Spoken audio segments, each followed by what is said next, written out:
Ready to go? Okay. Welcome everybody tonight to our November 2nd workshop. With us tonight, virtually we have our town board, Andrew Riegerbaum, Steve Moreau, Sylvia Santiago, Stephen Bedetti, and then Kelly Allegro, our town clerk, and Patrick and Danielle from our IT department helping us out with this, and I am George Myers. First item on the agenda today is the proposed amendment to the local law number 1, 2020, which is the moratorium. So we'll be looking to extend the moratorium. That will be what we'll be voting on Wednesday. And I know everybody has a copy of this, but there's a couple of things in here that Dave Zagon has recommended, and to a little different from the first moratorium went for 6 months. But we're going to take a look at some that will not have an impact on the moratorium. And another issue would be that people could go to the planning board at their own risk, or the zoning board at their own risk, and begin to file paperwork.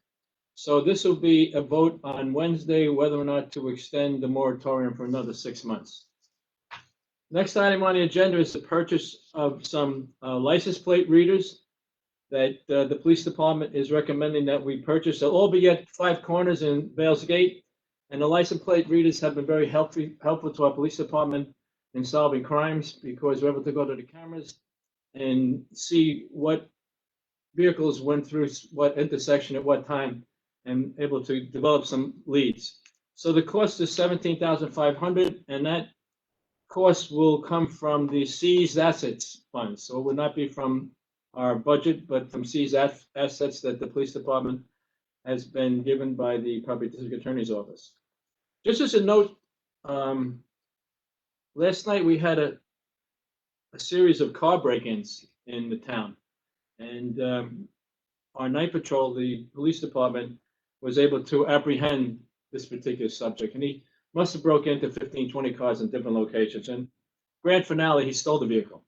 And every car that he broke into was left open. And if a car was locked, he didn't go into it. And that seems to be the MO for these people who come out and break into cars. They do not break in, they check the doors to see if they're open. If they're open, they go in and take whatever they can take. And sometimes people have left wallets with hundreds of dollars in there, laptops. So I think a word to the wise would be, even though police are out there making arrests, that you lock your car. And chances are that everything will be there in the morning when you wake up. The next item on the agenda, we've talked about this a little bit for a bit with the board members, and I've given you a recommendation from my office that we consider making all of our town parks residents only. So I think that it's just a reminder that that's a recommendation from my office. And I think maybe next month, which would be closing out the year for us, that we need to seriously make a decision on whether or not we want to do that. So I just wanted to remind you about that, and we'll pick it up in December and see where each of you wants to go. There's some pros and cons on this on both sides, but the people paying for the parks are town residents, not anybody else. So that's just my opinion, but there's 5 opinions here that count. I'm only one. Next item on the agenda is a letter we get every year from the Village of Cornwall, looking for us to waive some taxes for them for some property that they own in the town of Windsor. And each and every year that I've been involved, it's been turned down. So that's a decision that we'll have to make on Wednesday, but the total price is $3,300 in taxes. And the way things are going in the town right now, we need every nickel and dime that we can get in. Next item on the agenda is a change order for the Lake Road Bridge. And very unusual for a change order. This is a change order with a credit. So we're getting a credit for $47,386.18. So those kind of change orders are always, I'm always glad to see them. Next item on the agenda is a agreement that we're trying to put together with Amazon about some water that is going to transfer us over the aqueduct. So Dave Zagon has been working on this feverishly with the folks from Amazon. And Dave, you want to give a little speak on where we are with this right now? Sure. I'm working on it, just so that you know, with the attorney for the planning board, Veronica McMillan. What happened was Amazon apparently filed an application with the DEP so that they could discharge stormwater onto DEP's property. That's the aqueduct that Supervisor Myers mentioned. And then, subsequent to their filing, they asked the town to sign an agreement that DEP had provided to them. We balked at doing so. We didn't file the application. We had no idea that they had even filed it. And we're seeking a permit. That's essentially what the application was for, so that they can receive a permit to discharge the stormwater onto DEP property. So, as I said, we refused to sign that agreement. And instead, we have requested that Amazon at this point now sign an occupancy agreement, thereby taking responsibility for any alterations to the property that are required for them to discharge this stormwater onto DEP property. We do not want to be responsible for any anything that may happen as a result. Specifically, environmentally, we're concerned. So, in addition to having them accept responsibility for this and acknowledge responsibility for the stormwater discharge, we are asking them to obtain environmental liability policy coverage, on which the town will be listed as an additional insured, and we're asking them to post a bond as well, that will be sufficient to take care of anything that needs to be done if, for example, the permit at any point in time during their occupancy is revoked, or if at the end of their occupancy, either we're unable as owners of the property to obtain a DEP to obtain a DEP permit. The permit that they're getting is not transferable, by the way. So somebody, if they were to leave, would have to refile for their own permit, or if a new occupant is unable to obtain a permit and it's required that the stormwater needs to be discharged elsewhere. So that's what the bond would be for, to take care of those costs. Okay, so I'd just like to say thanks to Dave for his work on this. It's been back and forth. I think they were trying to put one over on us, but there's no way that I was going to sign this with stormwater was coming off their property that we would be responsible for it. Just as an aside, we had a little issue with them with they were paving their parking lot and they were driving, whoever they hired as the blacktoppers were driving the trucks through the Grove, which is a private road.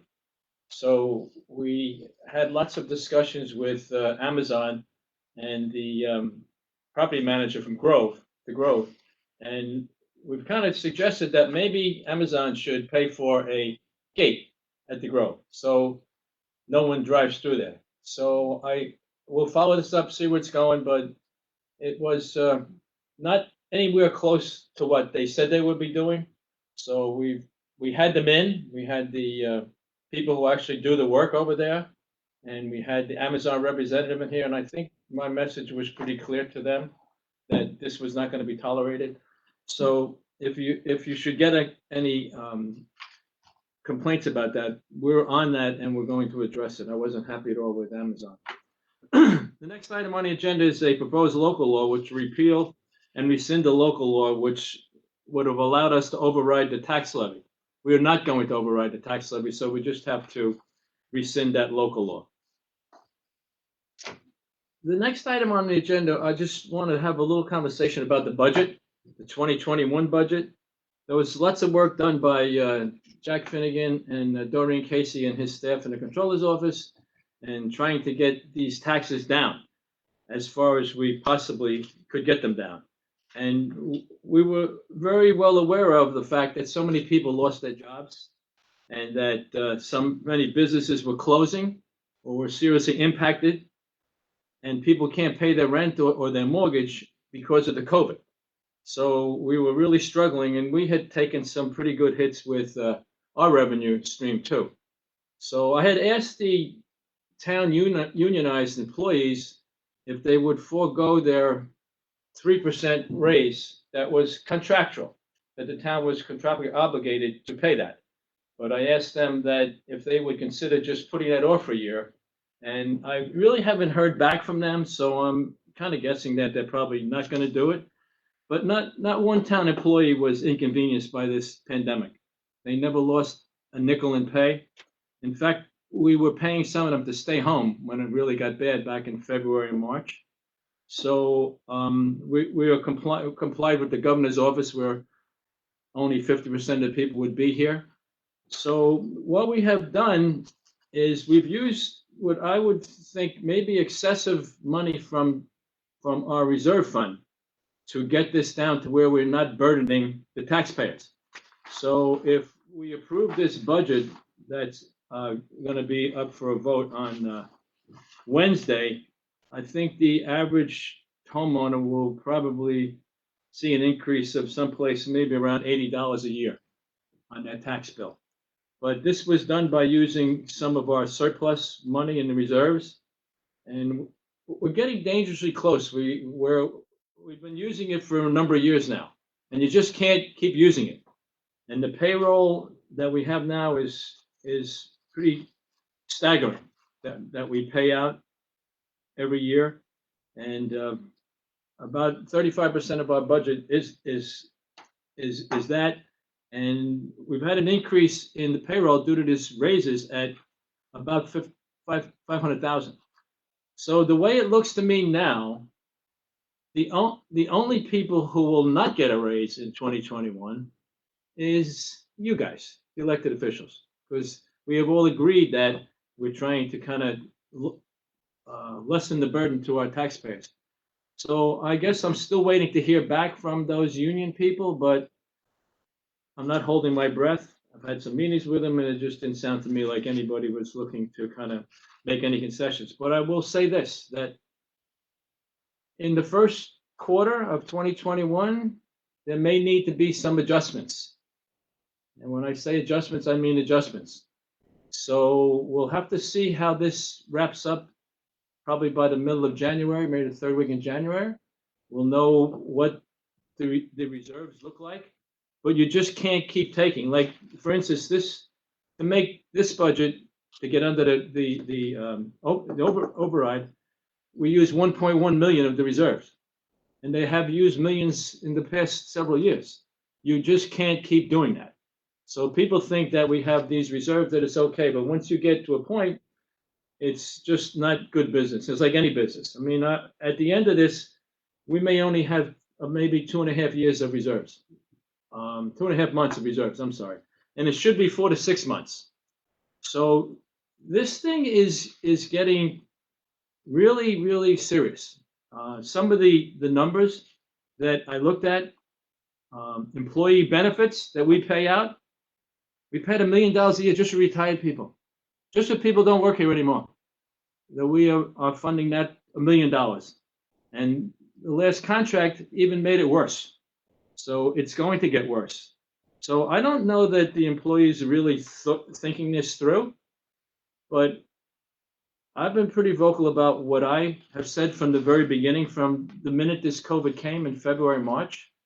I kind of spoke about a few things that I thought that the employees needed to do. I met with all of them, and I kind of put everything on the table that I could foresee in February and March, that things were not going to be good here in November.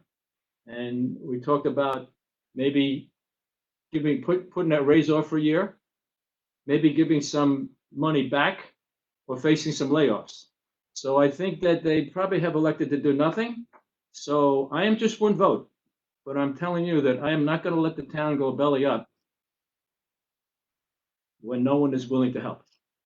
So we'll have to see in January 15th, and you all have certainly, I know that I see you in there all the time. You can speak to the controller's office in the middle of January. They'll give you an idea of what it looks like. But 2021 could be a very difficult year, and the governor every time he speaks about the state budget, he uses that terminology that I use. There will be some adjustments coming up. Okay, so I just wanted everybody to understand that this year, the residents will be okay. And you'll have to make some decisions about next year once we have a better picture of where we are. But everybody thinks we have this unlimited pool of reserves. We don't. You know, we're getting down to where it's dangerous right now. You have 2.5 months of reserves, and that's not where we should be. So that being said, I just wanted everybody to kind of know where I'm coming from, and I had some talking points given to me today by the controller's office that I would certainly share with you, and you can see some of the things that I'm talking about. But there becomes a point, if you keep blowing a balloon up, eventually it's going to break.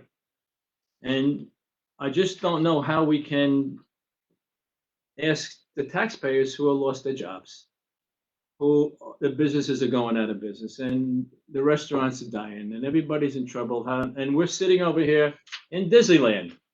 Everybody's getting paid, everybody's getting a raise, and everybody has full benefits. And I'm, for one, I'm pretty sick and tired of it. So that being said, I'm tired of ranting about that. So that's that for that, Patrick. That's the public portion of the meeting. So we'll sign off now. We'll see everybody on Wednesday.